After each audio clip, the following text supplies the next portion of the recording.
நீங்கள் ஓகே, இவங்களை எப்போ சந்திச்சிங்க, எப்படி நீங்கள் ரெண்டு திருமணம் பண்ணிக்கிட்டீங்க? நான் வந்து இவங்களை சந்தித்தது வந்து 2024 டெலிகாலிங் பண்ணிகிட்டு இருக்கும்போது 11 மணி டீ டைம் வரும் சார். அப்போ வந்து நாங்கள் 2 பேரும் உட்காந்து பேசிகிட்டு இருப்போம். அப்போ நானும் சொல்லுவேன், உங்களை எனக்கு ரொம்ப பிடிச்சிருக்குது அப்படின்னு சொல்லுவேன். ஓப்பனாகவே சொல்லிடுவேன்.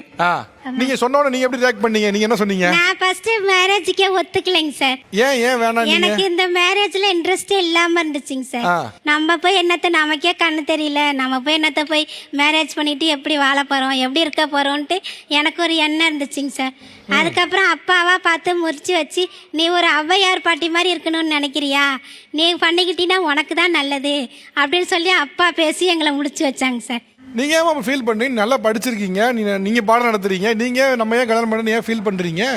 அதாவது இவங்களை பத்திரமா பார்த்துக்கணும், நமக்கு அந்த திறமை இருக்குதா இல்லையாங்கிறது அப்ப இல்லாம இருந்துச்சு. ஆனா இப்ப மேரேஜ் ஆகும் எனக்கு அவர் இல்லாம என்னால ஒரு நிமிஷம் கூட விட்டுட்டு இருக்க முடியாதுங்க சார்.